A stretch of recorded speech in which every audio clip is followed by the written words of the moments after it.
Welcome all. Hello. So I think this is a good a time to begin as any.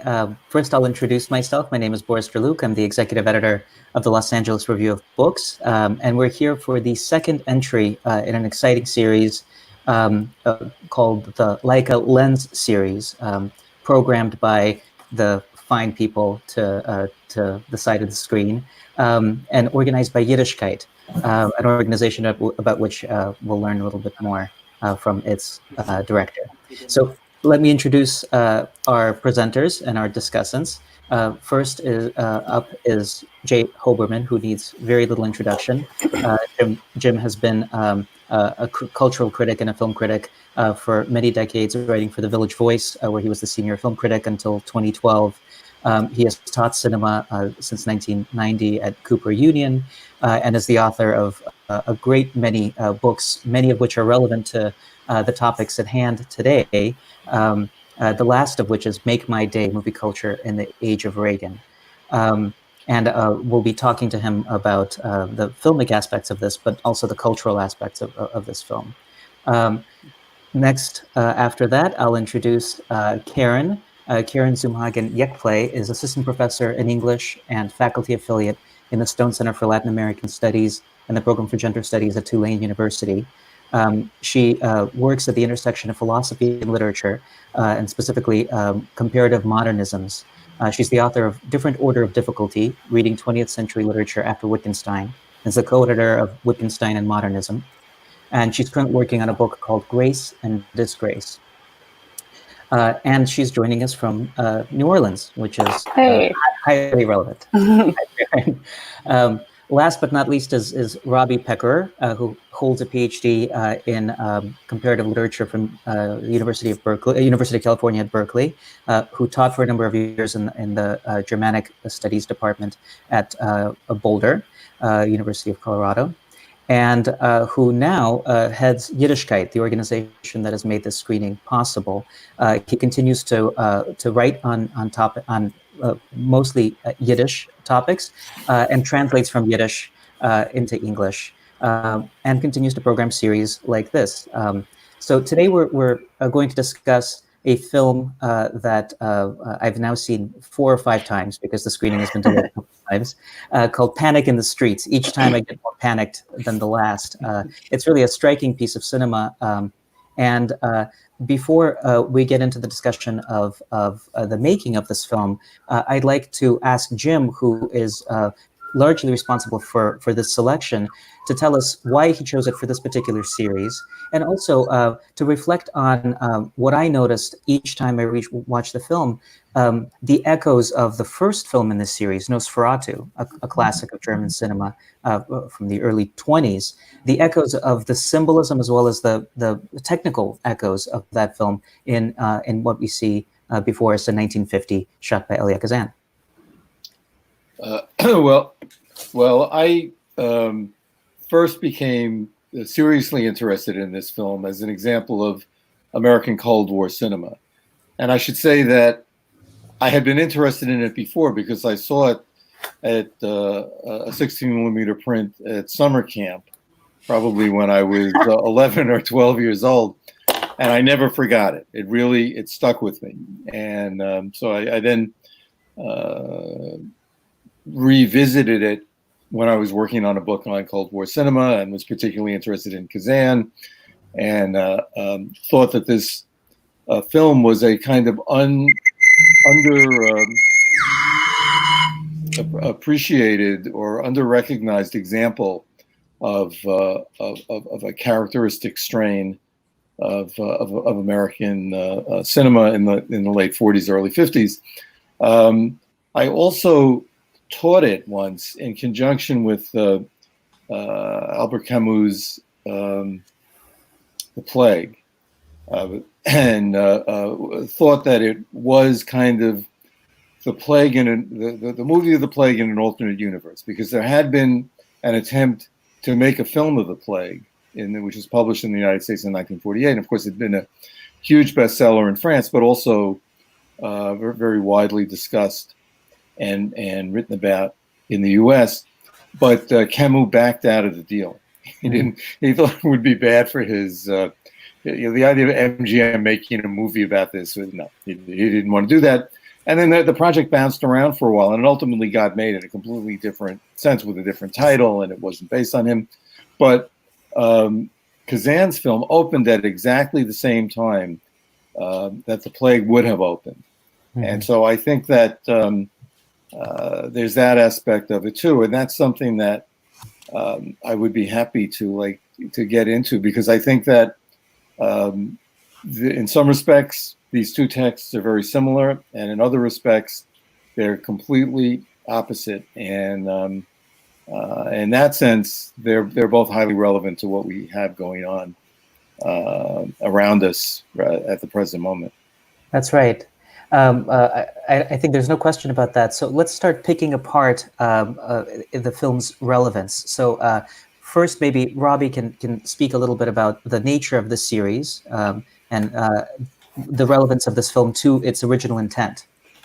Yeah, absolutely. So one of the things that we were talking about when we first were conceiving of what we were going to do, now that we moved all of our Yiddishkayt programming online and we're speaking with you, Boris, and other people about what we should be talking about, what would be interesting to people. One of the things that we started thinking about was the way that contagion in film gets translated, how we see contagion as a topic in film, especially the topic of contagion within community, and how community and contagion and communicability all work together, and how they're shown cinematically. And then from a Yiddishkayt perspective, we're always interested in the ways that cultures come together, especially through an Eastern Central European Jewish cultural perspective, and seeing the ways that the offspring or the descendants of Eastern European Jewish immigrants to the United States, or even Yiddish culture itself, evolves or shifts or changes over time and gets written into all sorts of cultural phenomena, including cinema. In that way, I think this film also is quite interesting in terms of its relation both to the screenwriting, the story idea, and the way that this film features topics and stays away from specifically overt Jewish themes, even with the heritage of the film in the background. So that's sort of what we're looking at in terms of, I think this whole series is going to be attempting to look at those topics and the way that those things intersect, both in cinema, but also just in terms of cultural collisions overall, which I think we see in this film. Well, it's remarkable the theme of cultural collisions in this film. The fact that the point of origin is somewhat unknown, but is linked to Camus, and Robbie can speak more about that, and so can Jim. But that the carrier could be of any nationality. There's a mix of a completely unfathomable mix of nationalities: Czech, Armenian, what have you. And also, the shoes from Buenos Aires and the suit from Haifa. Right. That's right. Exactly. Yeah. But the main thing is they're all foreign. I mean, that's exactly. That's exactly. That's right. And the original title of the film, the proposed title, was Port of Entry, which is a kind of eruption into the American community of something foreign. Mm-hmm.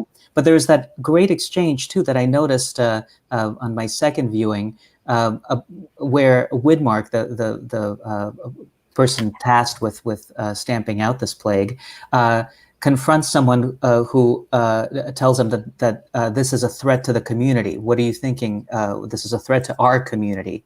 And Widmark's response is that this is a threat to the community at large. It's a kind of globalist message. This isn't just one or another community within the small, parish. This is a global community that's at risk. These things quickly dissolve the boundaries between communities.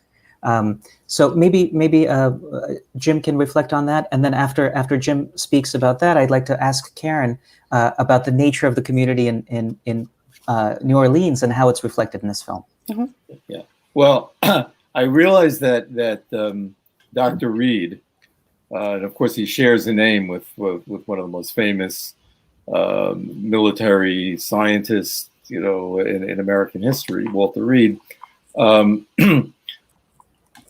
makes this very dramatic comment, that the plague is not confined to this community. I take that to mean that it's an international play. It's something that's, you know, and one can interpret that in various ways. But he also, if you recall, is able to go, you know, out beyond U.S. territorial waters and, you know, assert a certain kind of prerogative there, which is interesting too. Now, I don't want to come to this too closely. I'll throw it out there, and then we can come back to it, you know, at any point. And I think that Karen will probably have a lot to say about why New Orleans was the, you know, what New Orleans obviously has a certain resonance in American culture. It's a unique city, and but if we think of Kazan, who is very much the author of this film, a lot of people worked on the script, but he worked on it. You know, they were on location for a number of months. He added all sorts of things to it. He loved it. He had a great time on this production, and the reason was that he was at this moment at the top of the world. I mean, he had just directed. He was between directing arguably the two most influential American plays of the first half of the 20th century, Streetcar Named Desire, set in New Orleans, and Death of a Salesman. He was about to get his Oscar for Gentleman's Agreement. I mean, he was really, you know, he was doing extremely well, and yet there's a certain kind of insecurity that's going on here, and you know. To quote from something that was said by the then Attorney General, was talking about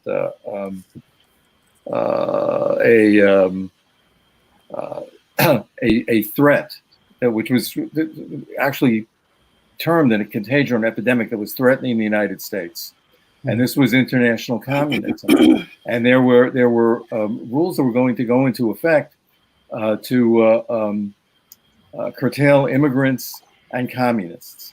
And Kazan was an immigrant. He was you know, from a Greek family, but born in Turkey and brought as a child, and he was a former communist.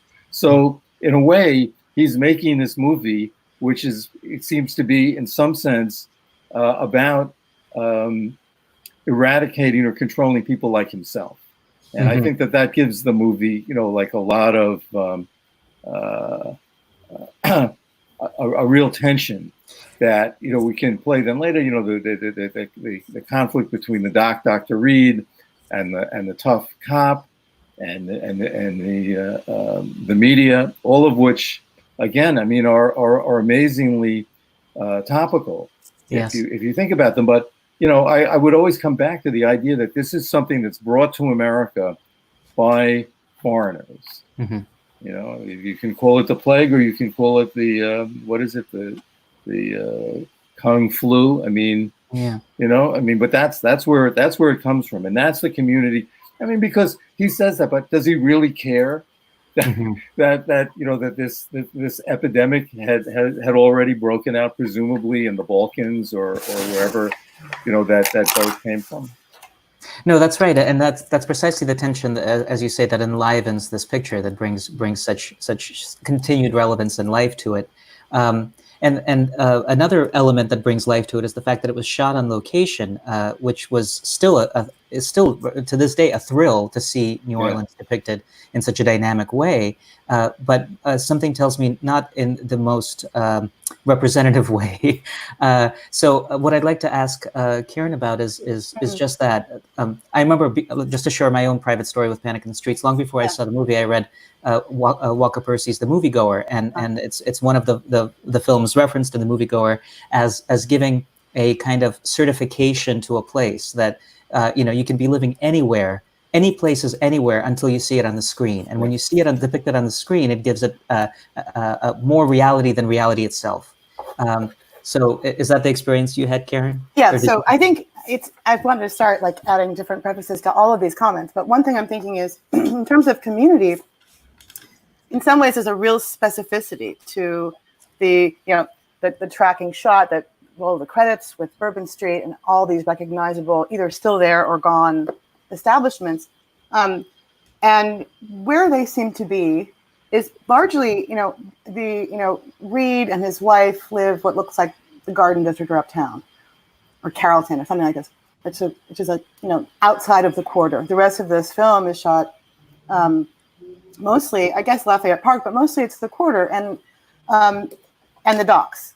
And one thing I was thinking of in terms of community and the specificity of this and the kind of broadly cast idea of foreignness and everything else that's going on in this film, including, I think you can't help but think about this certain kind of seedy underclass kind of quarter life of, relative gaming and poverty, at least on the one hand. Also ethnicity in the Greek couple that runs the Athena Diner. And also one thing I was thinking that in terms of all of these different ways of allegorizing this film and what is at stake, and is it like the play? We want to say it's about the rise of Nazism. We want to say it's about contagion. We want to say it's about a number of things. This is about kind of the fear of encroachment, the need to contain the threat of what's coming in at the ports. It's also taking place, and a number of these establishments are right across the street from the French market, which is where the slave auction block was.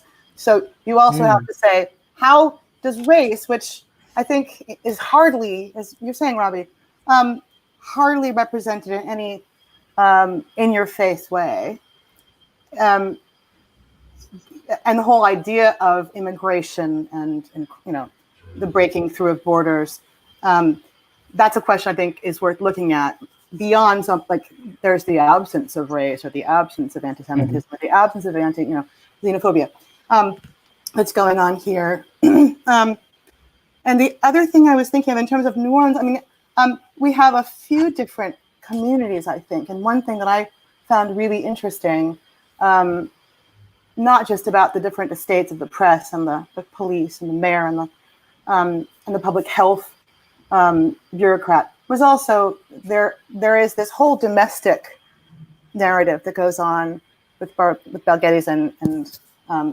Dr. Reed. And I wonder what we want to make of that other kind of containing narrative where professional competitiveness and sex and reproduction are all established in this kind of domesticated role. And the other thing I was thinking, maybe I'll leave it there, and I will think of what I was going to say next.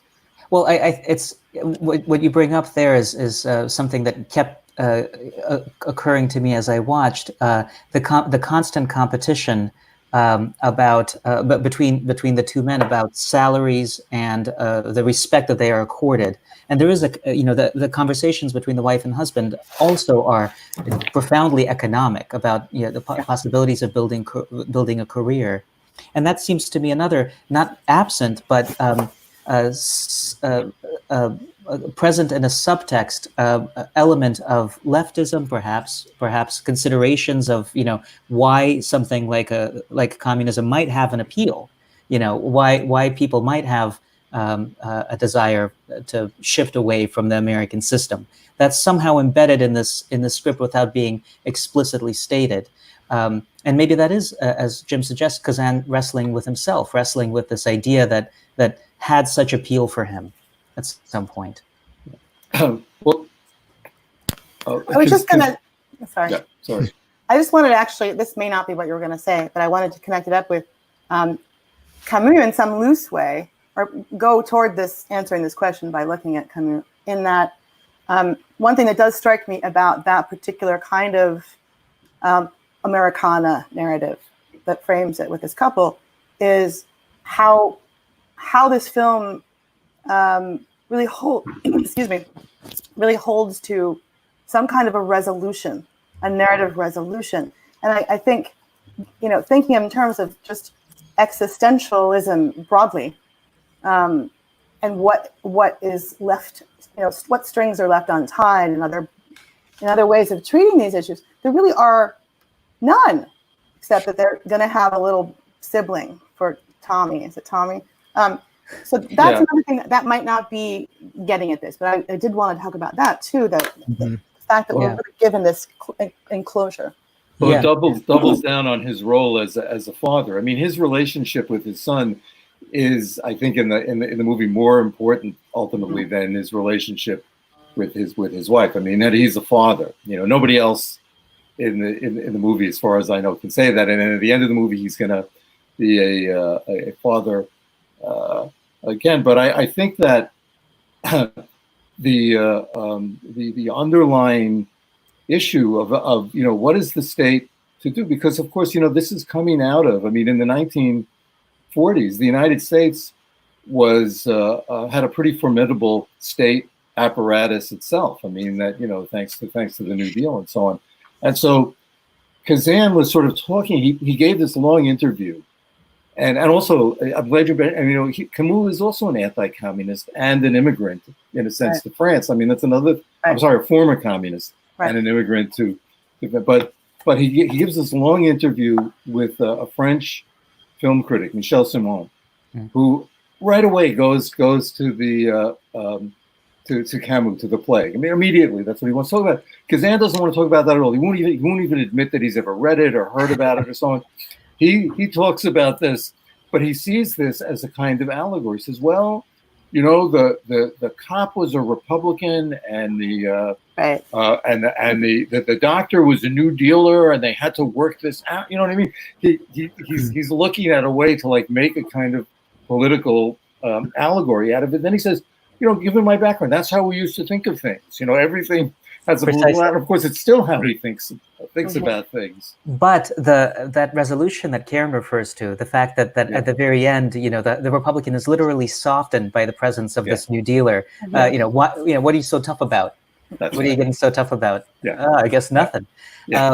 So this building of trust between two men that come from opposite ends of the political spectrum is very much, I think, the conflict of this film, the emotional conflict of this film. Well, they have a common enemy, though. Exactly. They have a common enemy, which cannot be named by this point. Kazan's career. Karen, I wish, do you want to like tease out the whole racial aspect of this, because it is a structuring absence in this movie. It is, and considering, and that's what I mean by New Orleans really means something to the, you know, in terms of it's the racial mix that's I mean, one thing that's just important to know, just most broadly, is of course it's, you know, it's a former French colony, it's a former Spanish colony. There's a Jewish presence in New Orleans from way early on, from the beginning, really, in spite of the Code Noir, which got rid of free blacks and Jews. They stayed. It's a 60% black city. There's maybe, you know, one visibly black character or, you know, extra. So I don't know what you know about Kazan's choices there. I mean, was that a deliberate attempt to kind of be indirect? Especially, I think that it's especially interesting considering that he shot Pinkie earlier the same year that he shot this film. Right. Yeah. And Pinkie is it's entirely about questions of race and belonging, the differences between perceptions of race between the North and the South. I mean, it was only just 6 months earlier that he was still shooting Pinkie, that when and then went on to shoot this film immediately after. So it's especially striking to think to me, the only visible marker of racism is just this was probably unmarked at the period where Blackie, whose name is Blackie, standing in his laundromat directly next to a sign that says white client served only. And that's the only overt messaging or signposting. And then of course there's these there are black masses in a certain sense that are in the warehouse, in the coffee warehouse, that are loading bananas, that are loading the ships, and they're all in the background. They've all been backgrounded and erased in this film, which is especially surprising considering what he just shot. Although it's not surprising considering if we think about Gene Craig and the people who get Pinkie. It's not exactly like there are black actors front and center in Pinkie either. And maybe Jim can say a little bit about that. Well, I mean, it's funny. He originally Pinkie was going to be shot by John Ford, who got into, you know, like got along terribly with Ethel Waters, and I mean, and that's, you know, had something to do with Kazan going in there as a favor to Zanuck, the studio boss at Fox, to finish this movie. And I don't think that he was all that invested in it. Although, of course, it was a project that got a lot of attention. But it's funny, I was, when I was working on my book about Cold War movies, I sat there at NYU and I would go through the Daily Worker, on microfilm to see what the reviews were, because they paid a lot of attention, to the movies that were coming out, and of course they had mixed feelings. So they hated Pinkie, and one reason was because they thought it was phony, to have this white actor. The whole thing seemed to be absurd to them, and kind of insulting. And the guy who reviewed, and this is despite the fact that Kazan was not yet a public anti-communist. He was, in fact, he identified as a leftist. He was signing, petitions and doing all these things, getting awards, stuff. So the review of Panic in the Streets is interesting because the reviewer doesn't like it, and he cannot say why he doesn't like it.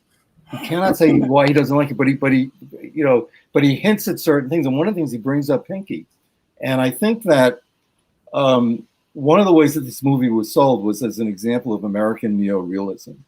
So shot on location with non-actors and so on. And I think that he found this, although he doesn't say it quite this, to be bogus, like a kind of bogus neorealism. And that's what I think when you have all these African American extras who are not actors, they're not part of the union. You understand? They just, like brought them in there, and they're there as background, seemed to be somewhat spurious. It made the movie seem false and insincere. And incredibly, he doesn't pick up on, or he won't talk about, the whole other aspect of the movies, sort of like, this kind of anti-communism or fear of foreigners. It's like it's right there. I mean, you don't have to strain yourself to find that there.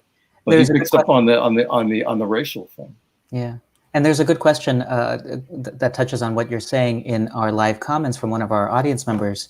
And it concerns the cabin boy and the cook, who are Chinese.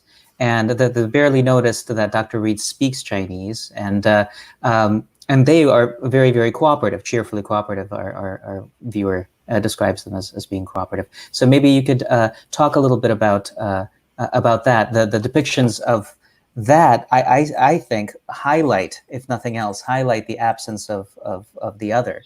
Yeah. Well, I think that, at the time that the movie was made, China was, not when it came out, but when the movie was being made and conceived, and maybe even when it was being shot, China was our ally. They were the fifth power in World War II was fought by the Americans, the British, the Soviets, the Chinese, and did the French even count? I'm not sure, but it was, so sure. I mean, having sympathetic Chinese would have shown, in a way, the kind of international. Yeah. I mean, but it's interesting that, the representation of the Chinese character seems so crude in a certain sense, I think, in the film. And it's interesting also, just to link this back to what you were saying, both about Pinkie and its representation of Black people, but also if we think of this chain of Kazan films that goes from Gentleman's Agreement in 47, Pinkie in 49, and this one in 50, there's something very strange happening, I think, in terms of the representation of the minority that happens in all of these films. I mean, it's fascinating. I think that a lot of Jewish commentary on when Gentleman's Agreement came out is also this sort of ambivalence about the way it gets represented, especially the way that, Gregory Peck's moment where he looks into the mirror and says, I have dark hair and dark eyes, I could be a Jew, and then does the rest of the film as the Jew like me sort of film. But it's also this kind of interesting moment, I think, in terms of thinking about what it means for an overtly or professed leftist director, filmmaker who's working in a context that says, that anti-race hatred is its top priority, combating anti-Semitism, combating racism, and then we see them, but they're they're not exactly what we would hope for as a progressive film. Yes, yeah, I agree with that. Yeah. And maybe this is a good place to transition into the behind the scenes. So can any of you would any of you like to weigh in on the figures behind the making of this film? Jim said that really Kazan is the auteur. This is his project, but it has a fascinating pedigree. So maybe Robbie can tell us a little bit, because you've made contact with some living. Yeah, I'm hoping that some of these, the descendants of the filmmakers, are actually in our audience today. I know some of them are. I was recently speaking to Julie Anhalt Rice, who is the daughter of Edward Eddie Anhalt and Edna Anhalt, who wrote the original story for this, which, according to mythology, was sold for. They wrote it in 8 hours, and it was sold for $75,000 the next day. And they're an interesting couple, I think, in terms of story writing, screenwriting in Hollywood. They had a very brief heyday together of writing scripts and stories for Hollywood. And then Edward Anhalt had a longer career after their divorce. And it's interesting. I mean, Edward Anhalt comes from the specifically German Jewish immigrant community in New York. And emerged from that to start working at CBS, where he was working on documentary film, and met his future wife, Edna Thompson, there. And the two of them moved to Hollywood to write the story for this. And then, of course, the story, after it sold, was given to Daniel Fuchs to adapt. And only shortly before this, I mean, Daniel Fuchs had been established already in Hollywood as a screenwriter, but he was known, especially among Jewish readers, but beyond, as being the author of these, more of a proletarian Jewish novelist whose works were set in Williamsburg, which I think also is interesting to think about. Just a Tree Grows in Brooklyn, also a Williamsburg story directed by Kazan. Mm-hmm. But having this sort of Williamsburgian voice as an Eastern European immigrant voice in the writing of the script itself, and the film was actually made right around the time this film was being made. Irving Howe actually wrote an essay about Daniel Fuchs in Commentary, and he wrote this at the beginning of 1948, so right around the time of the writing of this very screenplay. And it was interesting because he talks about the questions about the attacks against Fuchs as being a Hollywood sellout, from being a proletarian Jewish writer to becoming a sellout in Hollywood, so-called sellout in Hollywood. And one of the things that Irving Howe says when looking at the work of Fuchs as he moves from being a novelist to working in Hollywood, he says, it would be absurd to speak of him selling out to Hollywood, that it's absurd to say that, because in fact, he went to Hollywood because he was dissatisfied with what it meant to write for this small niche of Jewish proletarian Brooklyn audience, and that he was disappointed and felt defeated by that, and then moved to Hollywood. And one of the kind of interesting moments, I think, in Irving Howe's assessment of what he calls Fuchs's genius is that he says, when we think about how talented a writer Fuchs is, we cannot help but wonder if he's aware of the final irony of the shift to Hollywood, which is that what is Hollywood but Williamsburg in Technicolor? And I think that's an interesting kind of background, though. That's the kind of the inside the Jewish left-wing literary intellectual establishment's view of the writer of this film. Still sees him as producing this kind of it's a continuation. It's not an abandonment or a defeat of Fuchs' work. That's a wonderful way of putting it. But it's I would just add that it's a Williamsburg that dare not speak its name, because Hollywood cannot admit to the fact that it is Williamsburg. Mm-hmm. Yeah. Right. So that's truly a fascinating element of the making of this film, is how many people with very distinct ethnic origins and voices and commitments were involved in its making, and how much of that has to be rubbed into the celluloid and not spoken of directly. Well, what we say about Richard Murphy, who's the screenwriter who actually is credited with it. I mean, I don't know much about him, and I'm sorry I didn't go to the IMDb to check him. But what I was struck by was that if you read Kazan's memoirs, which are, that is it's like 600 pages easily, maybe more. He does spend a certain amount of time talking about this movie. He doesn't really talk about anybody else, at any great length. And he had a very good time in New Orleans. He had a girlfriend there. He writes about her. He went and he heard a lot of music. He writes about that. None of that gets into the movie. And he had the run of the city. I mean, this is so fascinating in terms of a movie which is about social control in some way.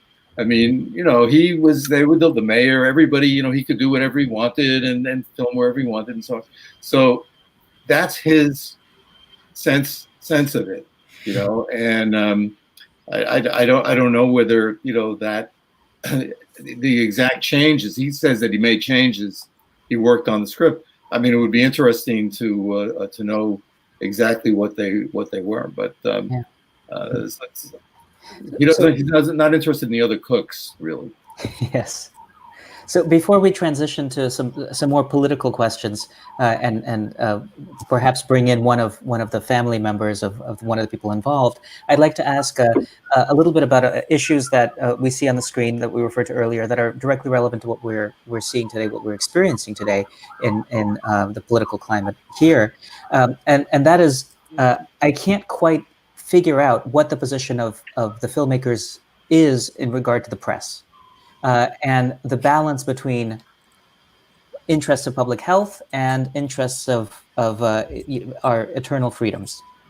So anyone is welcome to weigh in on that. I would like to know what you made of it. How did it strike you, the depiction of the jailing of this reporter? I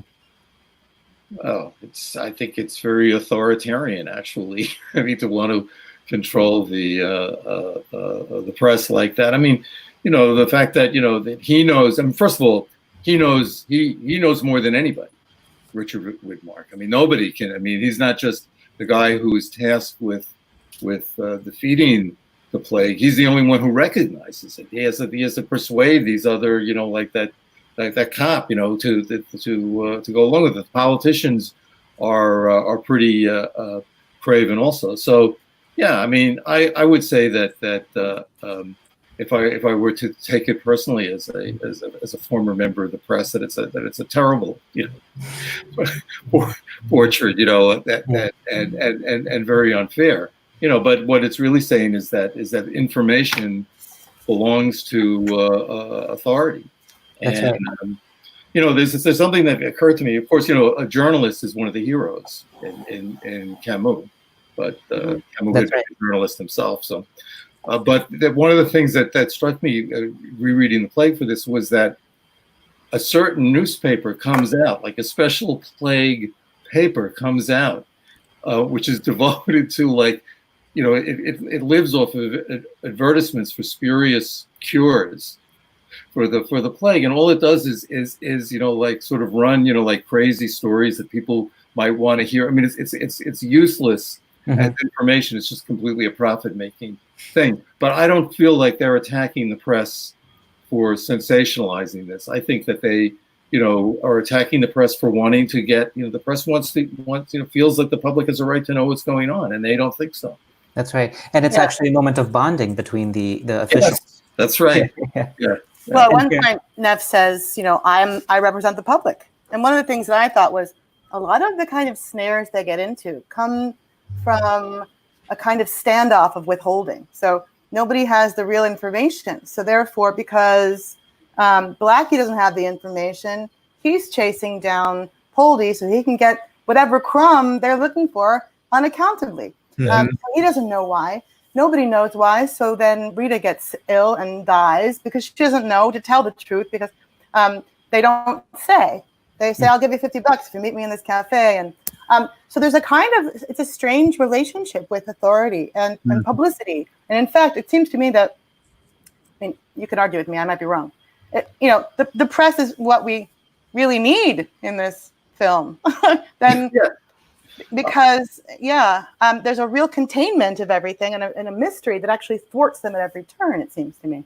Absolutely, Karen. I think that's so interesting too. The idea of withholding and control, really, even though our heroes are responsible for this withholding and this control, in fact, their cause Reed causes the death of Rita and the death of Poldy. I mean, he doesn't directly cause the death of Poldy, but he does, in fact, allow for infection to continue, and that we see this sort of that they're still held up as our kind of he's the dad who saves the day at the end of the film, even though what he did was, withholding, authoritarian, and put people at risk in a terrible way. And it's actually even more insidious. A question in the comments brings this to the fore. Interesting that the mayor was appalled at the jailing of the reporter and had him released. That it's actually it's not just political power that is suppressing the press. It's actually law enforcement. That's right. It's a rogue law enforcement act that they know better both than the press and the politicians themselves. And they're the same. The politicians and the press, in the logic of this movie, are just pandering to the public anyway. They're irresponsible, right? Whereas Widmark and the cop, they understand their responsibility. The men in uniform. Yeah, that's right. Yeah, they are. Yeah, and we have a couple of interesting questions that I'd like to bring up. One is that given the plurality of public reaction to the threat, you can see it on the screen now, of infection we continue to observe in the U.S. over the past few months, how are the reactions to the public in the film, the reactions of the public in the film so prescient? So how do you feel we as people experiencing a global pandemic have reacted to that pandemic? What in the film mirrors our reactions? Well, I may be wrong here, but I don't think the public doesn't really know what's going on. Exactly. Unless they're told by Dr. Reed. What it seems to me is that you get it's expression in speaking to the reaction, the response of our politicians, our political leaders, and there it's just even today, it's the president's impulse is to blame foreigners and close the borders. That's which is in a way he's although he doesn't seem to be something that he's thought through, but he's basically taking the line that the movie puts forward. There's whereas you can see other politicians or people in public health arguing for a certain kind of solidarity. Even the solidarity. Why wear a mask? It's really an act of solidarity. Yeah. But that's doesn't really seem to present itself in the movie. It's all father knows best. And in fact, it shows a complete absence of faith in the public to react wisely. And they're being fed information in dribs and drabs. And I think it's quite reasonably they're suspicious of what they're being told by a mysterious guy who wanders into their cafe. And them without being asked. Yeah, exactly. So, and then, of course, their reaction, which is completely rational suspicion, is read by the figures in authority as being, just further proof that they're dullards and they can't be trusted. Yeah. So it's an unpleasant thing to reflect on. And from that to another unpleasant thing, another question in the sidebar is a very simple factual question. I thought Kazan denounced colleagues to Hewitt. Well, he did, but that was a few years later. However, this may give you some insight into his nature. Zero Mostel was also a communist and also was blacklisted, and he has a central part in the movie The Front. Kazan, possibly knowing this, who knows? It's a small world, they're left wing. They cast him, and there was no problem. And then he later said, and it's because I saved him from the blacklist by casting him in my movie. He made this completely, like insane connection between these things, like a double lie. I mean, or a triple lie. He didn't cast him to save him from the blacklist. Mostel was blacklisted, and Kazan went on to, ensure the blacklist of a number of other people. So yes, he's complicated. It's very interesting, I think, also to think about kind of this post-intertextual relationship between On the Waterfront and this film as well. Both of them are obviously on the waterfront, set on a waterfront. But there's also very clear links between the two films. In fact, there's one line that's repeated with its inverse, famous line from On the Waterfront, where after the crate falls on one of the dock workers and the man says he doesn't need a doctor, he needs a priest. And then in this film, Poldy is told by Blackie, you don't need a doctor, you don't need a priest, you need a doctor. So we have these clear kind of links between the two films, where one we can read later as almost, it's the apology for the naming in 𝙎𝙧𝙧𝙚, and then this film, which precedes it, and we can see the kinds of relations that are kind of just being described and sketched out in this film that kind of come more into fruition, I think, in On the Waterfront in certain ways. And the another thing that occurs to me is that the real culprits here, of course, are figures of the underworld. So it's not just the benighted public; it's that there is a link between transgression of the law and the spread of disease, the spread of infection. So maybe you can talk a little bit about that too. This figure of Blackie, who is really a rat, which is something Kazan will be accused of being a little bit later. Yeah. I mean, it's the underworld. I mean, there's a whole demigod there that made up of foreigners. Are they legal? Are they illegal? What is their business there? Are they smuggling this, that, and the other thing? I mean, and then Blackie, who knows what he is? He's just a bad guy. I mean, he's sort of like the personification in a way of the plague, but he seems to be all of these things at once. I mean, Jack Palance is a very unusual. He's not a Hollywood type. He is, just physically, he's very unusual for the movies, and in this movie, which was one of his first, if not his first, even more so. I mean, he's kind of a creature. That's exactly right. And in fact, this is what I started this by saying that there's a link to the first film we screened, but he really does seem like Max Schreck to me in this film.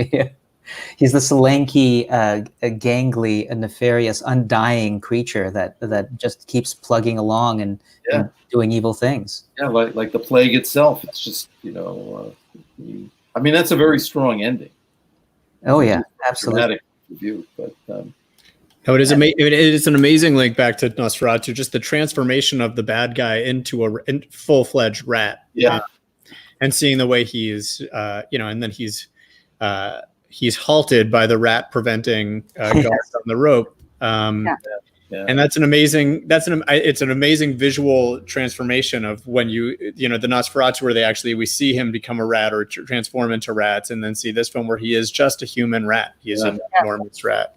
And the one gesture of generosity and restraint that the cop shows is to stop his men from shooting him, because he's just going to drop in the water anyway and die.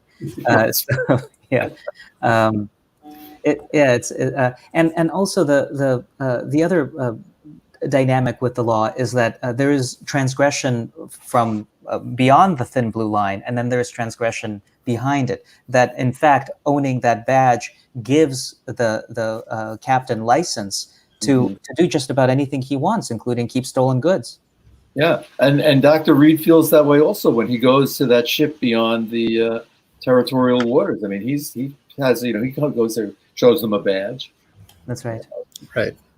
I had another couple of thoughts about, while you guys were talking about the particulars of New Orleans as a setting. That now, there's the international waters, this kind of multifarious, foreignness, and so I do kind of wonder. Later, I'll ask. I mean, who's panicking in the streets, and what is the panic in the streets, and what's the title? But I think here, why New Orleans? And I think that the obvious answer is that you were talking about the demi-monde, the kind of, subculture in a way that I think comes into relief maybe more here. One of the things I think is interesting about the fact that this could be any waterfront in a way. There have been others, there's Hoboken. Why New Orleans, and why then not show the particularities of the particular foreignness that make up this particular city, which are not like other more melting pot cities. And one thing I think about the demi-monde thing is, in fact, the architecture of the city itself gives over to, I think, a broader, more international, perhaps, backdrop for this, a general kind of demi-monde that makes it look more European, like a more colonial in terms of Camus. I think more general in a strange way, in the really specificity of a city as unique as New Orleans in the U.S. So maybe these are things to think about. Also, why is this particular town? I mean, he's not giving you scapes of different neighborhoods completely. It's really bound by a pretty small orbit. So, well, Robbie, do you know when New Orleans became the setting for this? At what stage? I don't know that. But it's very interesting, I think, also to think about the Camus part of it in the sense that perhaps that is a piece of it too. I mean, there seemed to be there's just in terms of choosing a French city in a sense, and even if he doesn't want to, even if Kazan doesn't want to talk all about the intricate relations between this film and the pest and the plague, I think that there's this really interesting thing that.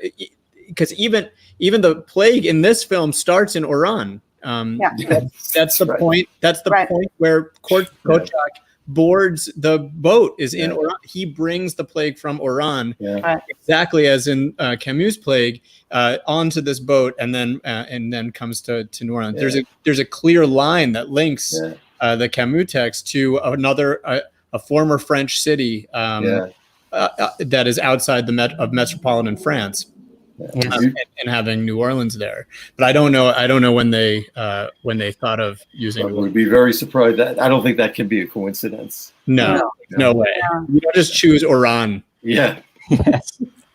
Just spin the globe and stick a finger on it. But I do think that New Orleans is by itself the international city. It's that it troubles the border in the same way that Hawaii troubles the border. It is in and out.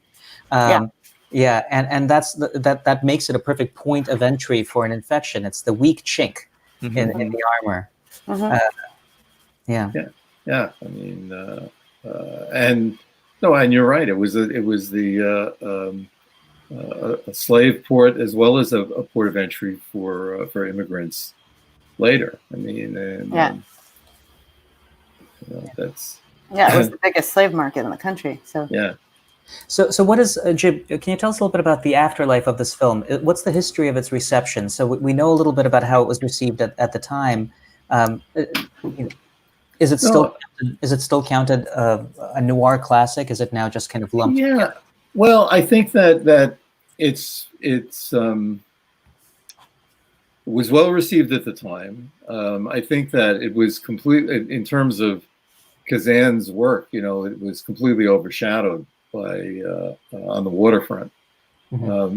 But I think that most people who are interested in his work would see it as one of his strongest films. I mean, it's a very good genre. I mean, I don't know if it's noir, but it certainly works as a genre film. I mean, it certainly, gets you. It's completely involving, I think, and there's action, there's color, there's all these values and interesting performances as well. So I think that it's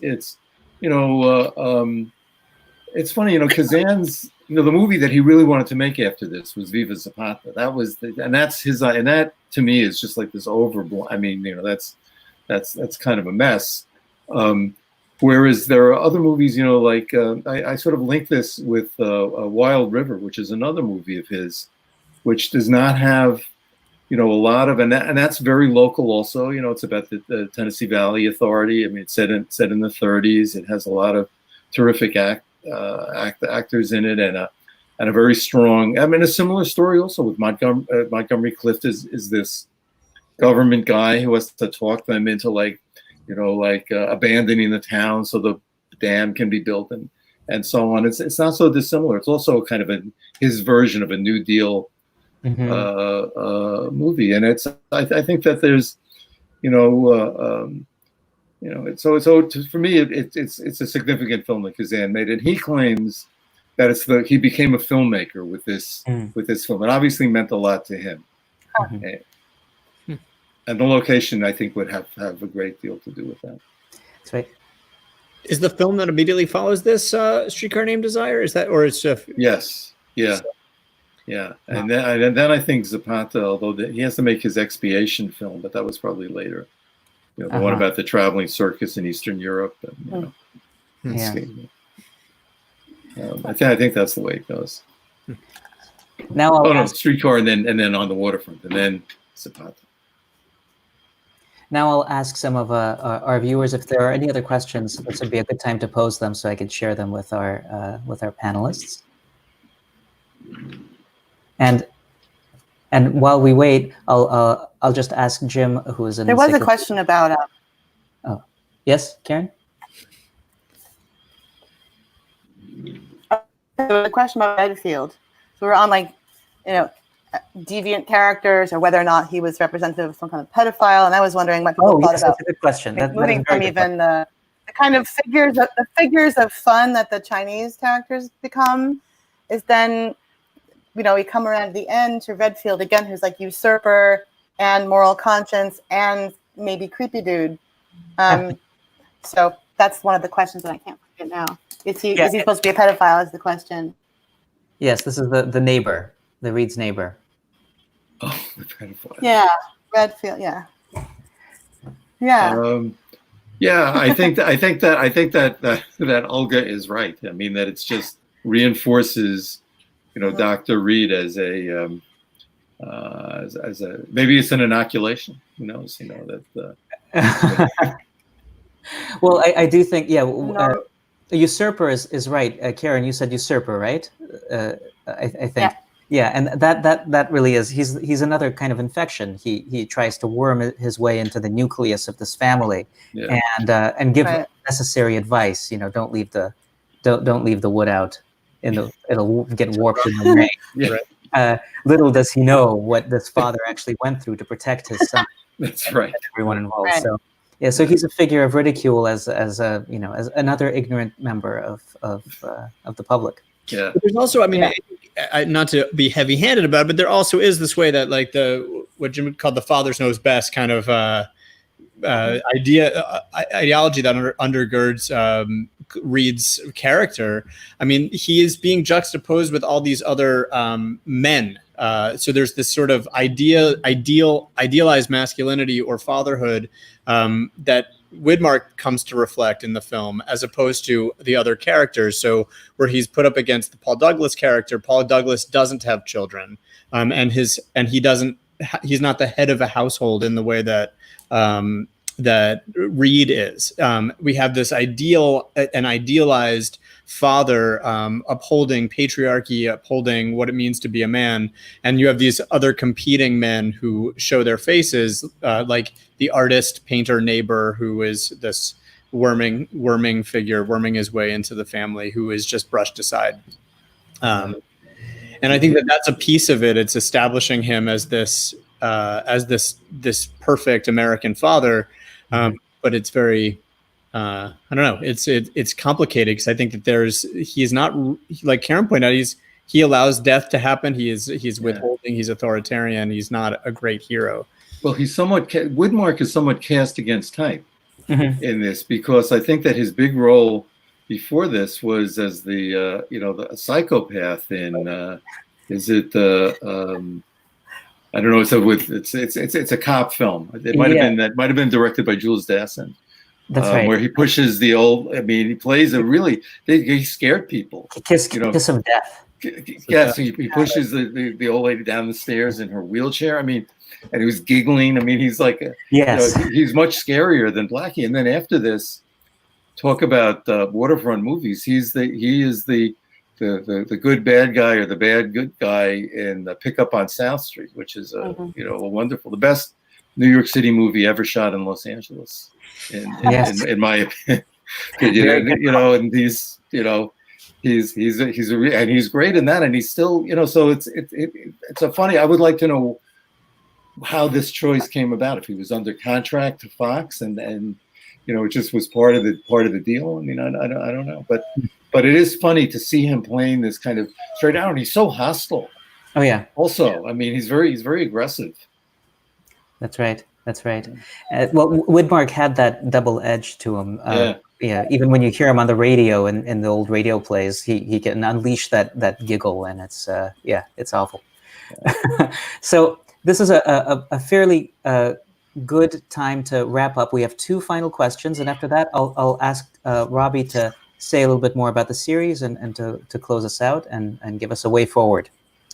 So the next to last question is concerning noir. If this is a noir film, in terms of setting, in terms of some of the criminal depictions of the criminal world, the nefarious conspiratorial elements of it, it ends very happily with a sweet marriage, kind of sappy reconciliation between the 2 male characters. And that too is a kind of tension, a generic tension in this film. Well, I myself would not consider it it has noir, aspects, but I wouldn't consider it a noir. I think that it might have been Tom Anderson who came up with the idea of film gris, like these morally ambiguous gray films. I mean, it's closer to that. I think it doesn't. No, it doesn't have. The noir films are much more pessimistic than this. Yeah. Although, Jim, I mean, there is a triumph of authoritarianism in this film, and the crackdown, the way they're able to withhold truth from the public is left unknowing.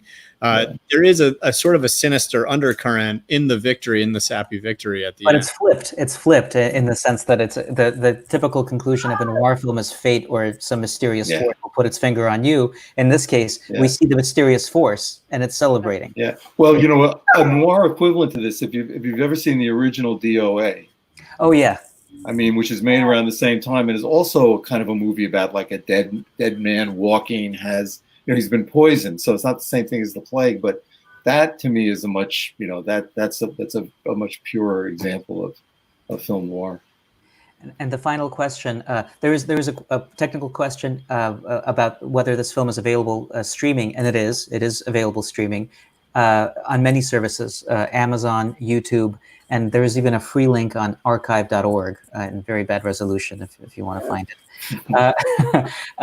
But Herschel Hartman has a question, and maybe we can highlight that.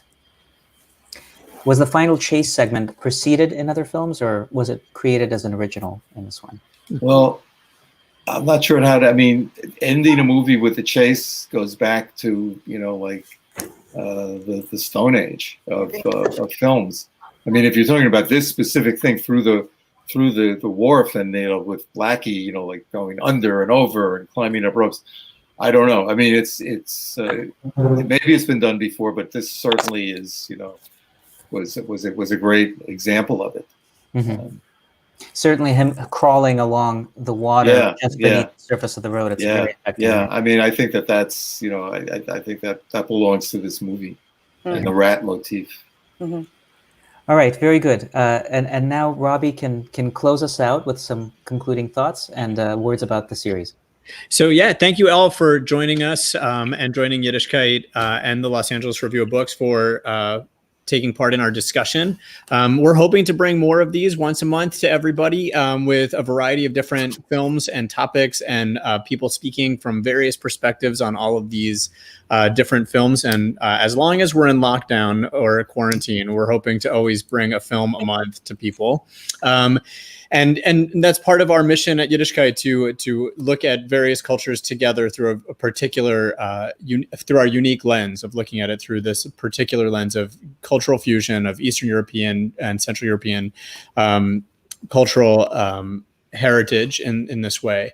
And so I'm hoping that you'll all continue to join us. We're working for next month. We've been trying to find a way of getting a streaming service or any way to stream the Light Ahead, a Yiddish classic, but we are having some difficulties getting a print of that's able to share. So we'll keep people posted. If you're not following Yiddishkayt on Facebook or following us on Instagram or checking in on our website, please do that so you can find out when our next film series will be, our next film screening and discussion will be.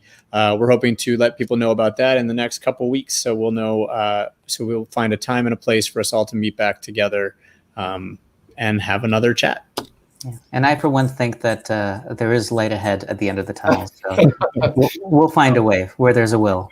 Thank you all for this wonderful conversation, and we'll see you next time. Thanks, Boris. Thank you, guys. Thank you all. Bye. Bye-bye.